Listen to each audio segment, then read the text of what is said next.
প্রধানমন্ত্রী তারেক রহমানের খাল খনন কর্মসূচি শেখ হাসিনার আশ্রয়ন প্রকল্পকে মাটি চাপা দিচ্ছে। পেপার পত্রিকা সোশ্যাল মিডিয়ার সুবাদে আমরা যা দেখলাম, খুলনার একটি এলাকায় খাল খনন করে সেই মাটি দিয়ে পার্শ্ববর্তী একটা আশ্রয়ন প্রকল্পকে প্রায় মাটি চাপা দিয়ে দিচ্ছে। দর্শক শ্রোতা, আজকে এই বিষয়ে সংক্ষেপে কিছু কথা বলবো।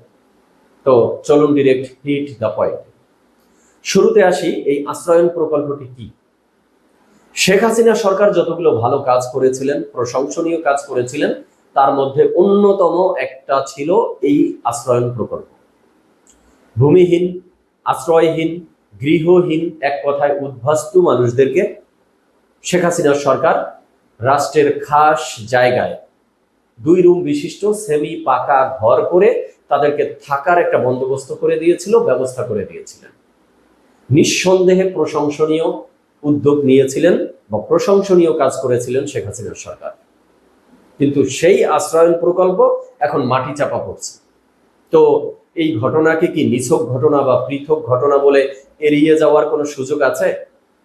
এটি কি বৃষ্টির পানিতে এই আশ্রয়ন প্রকল্প ক্ষতিগ্রস্ত হচ্ছে এমন কিছু, বা কোনো পানির ঢল নেমে এসে তারপরে ক্ষতিগ্রস্ত হচ্ছে এমন কিছু? তাহলে ধরে নিতাম যে কোনো দৈব কারণে এটি হচ্ছে। কিন্তু এখন যেটি হচ্ছে সেটি তো মাটি চাপা দেওয়া হচ্ছে। মাটি কি দৈবভাবে কোথাও থেকে এসেছে? খাল খনন করে তারপরে সেই মাটিগুলো দিয়ে আশ্রয়ন প্রকল্পকে মাটি চাপা দেওয়া হচ্ছে। তো ওখানে খাল খনন করার দায়িত্বে যারা রয়েছে তাদের কি জ্ঞান কাণ্ড নেই? তাদের কি চোখ নেই? তারা দেখে না যে মাটি তুলে কোথায় রাখা হচ্ছে? নাকি ধরে নেব যে এটি পরিকল্পিত, প্ল্যান ওয়াইজ করা হচ্ছে? পূর্ববর্তী সরকারের উন্নয়নমূলক কর্মকাণ্ড যাতে মুছে ফেলা যায়, মানে এমন কোনো অপচেষ্টা চলছে না তো? কারণ আমরা দেখেছিলাম এর পূর্বে যে কোরবানি গেল, কোরবানির গরুর হাট মেট্রো স্টেশনে বসানো হয়েছে। আচ্ছা বলুন তো, মেট্রো স্টেশন কি গরুর হাট বসানোর জায়গা? কিন্তু সেটি করা হয়েছিল কেন? তো এই যে একের পর এক যা দেখতেছি, তাতে মনে হচ্ছে যে পূর্ববর্তী সরকারের উন্নয়নমূলক কর্মকাণ্ডগুলোকে রাখা যাবে না, এমন একটা মানে খেলায় মনে হয় কোনো একটা গোষ্ঠী মেতে উঠেছে।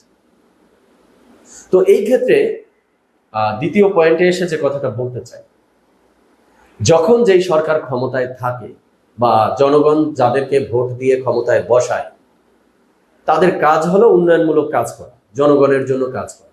তো এই যে উন্নয়নমূলক কাজ করে, এগুলো কি যখন যেই সরকার ক্ষমতায় থাকে তারা তাদের বাপদাদার সম্পদ বিক্রি করে এনে তারপরে করে? এমন তো না। আমাদের জনগণের টাকায় করে, রাষ্ট্রের টাকায় করে। ওগুলো যে উন্নয়নমূলক কাজ হয় সেগুলো রাষ্ট্রীয় সম্পদ, জনগণের সম্পদ। এটা তো কোনো সরকারের একক সম্পদ না, একক কৃতিত্ব না। এখন যে সরকার ক্ষমতায় আছে তারা বিভিন্ন ধরনের উন্নয়নমূলক কাজের উদ্যোগ নিয়েছে, হাত দিয়েছে, নিঃসন্দেহে প্রশংসনীয় উদ্যোগ নিয়েছে। কিন্তু তাই বলে পূর্ববর্তী সরকারের উন্নয়নমূলক কর্মকাণ্ডের অস্তিত্ব রাখা যাবে না, এই ধরনের ন্যাক্কারজনক কোনো খেলায় বা এই ধরনের দুষ্ট কোনো খেলায় তো মেতে ওঠা ঠিক না। কিন্তু লক্ষণ দেখা যাচ্ছে এমনই। তো কনক্লুশনে এসে যেটা বলতে চাই যে তারেক রহমান তো স্বদেশ প্রত্যাবর্তনে এসে বক্তব্য দিয়েছিলেন যে উই হ্যাভ এ প্ল্যান। আপনি প্ল্যান নিয়ে এসেছেন, সেই প্ল্যান আপনি অনেকগুলো শেয়ারও করেছেন। সেই প্ল্যানের অংশ হিসাবে আপনারা ক্ষমতায় এসে অনেক জনকল্যাণমূলক কাজে হাতও দিয়েছেন, উদ্যোগ নিয়েছেন। তার মধ্যে অন্যতম একটা এই খাল খনন কর্মসূচি, নিঃসন্দেহে প্রশংসনীয় কাজ।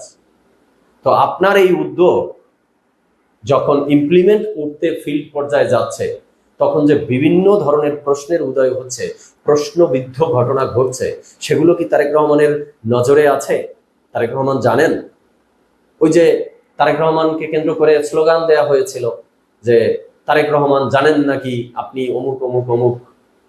তো এখন তো বলতে হয়, তারেক রহমান আপনি জানেন যে আপনার প্ল্যানগুলো ইমপ্লিমেন্ট করতে গিয়ে ফিল্ড পর্যায়ে কি কি ঘটছে? ব্যাখ্যা দেওয়া হচ্ছে, এক এক ক্ষেত্রে এক একটা ব্যাখ্যা দেওয়া হচ্ছে। এই যে খাল খনন কর্মসূচির ক্ষেত্রে কি একটা ব্যাখ্যা দেখলাম যে এটা তারেক রহমানের খাল খনন কর্মসূচির খাল কাটা না, এটা পানি উন্নয়ন বোর্ড সেনাবাহিনীর নিয়ন্ত্রণে আলাদা করে খাল কাটছে, সেই খাল কাটার মাটি।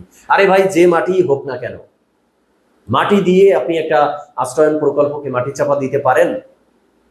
ব্যাখ্যা দিয়ে আপনি কি করবেন? ব্যাখ্যা দিয়ে সব অন্যায় ন্যায় হয়ে যায়?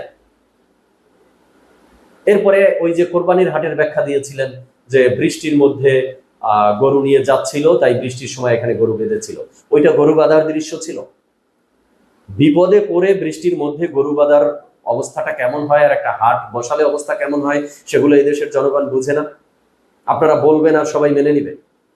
বা এই যে তারেক রহমান তার পৈতৃক এলাকা বগুড়াতে গিয়েছিলেন সফরে, তখন আধা কিলোমিটারের মতো রাস্তা ইট দিয়ে বাধাই করা হয়েছিল, সোলিং করা হয়েছিল, সেই ইট ভাড়া করে নিয়ে আসা হয়েছিল। তারেক রহমানও সফর শেষে ঢাকা ফিরছেন, আর সেই ইটও ওই যার কাছ থেকে ভাড়া নিয়ে আসা হয়েছিল তিনি তুলে নিয়ে গেছেন। তো এই যে বিচিত্র রূপগুলো বাংলাদেশে তৈরি হচ্ছে, এগুলো দেখার কি কেউ আছে? তো বলবো এই সরকারকে যে আপনারা উন্নয়নমূলক কাজ করুন, জনগণের জন্য কাজ করুন, কিন্তু পূর্ববর্তী সরকারের উন্নয়নমূলক কাজের প্রতি আবার আপনারা আক্রোশ হয়েন না, বা সেগুলোকে মুছে ফেলার কোনো অপতৎপরতার খেলায় মেতে ওঠেন না প্লিজ। কারণ এগুলো ভালো না, এগুলো এই দেশের জনগণ চায় না। এগুলো রাষ্ট্রীয় সম্পদ, এগুলো জনগণের সম্পদ, এগুলো কোনো সরকারের বাপদাদার সম্পদ না। বা এখন যে সরকার উন্নয়নমূলক কাজ করছেন সেগুলো এই সরকারের বাপদাদার টাকা দিয়ে করা হচ্ছে না, এই দেশের জনগণের টাকা দিয়ে করা হচ্ছে। তো সরকার এগুলো উদ্যোগ নিবে, ভালোভাবে দেখবে, এবং ভবিষ্যতে যাতে এই ধরনের ন্যাক্কারজনক কাজ আর না হয় সেই প্রত্যাশা রেখে আজকে শেষ করছি। দর্শক শ্রোতা, আপনারা ভালো থাকবেন, সুস্থ থাকবেন। ধন্যবাদ সবাই।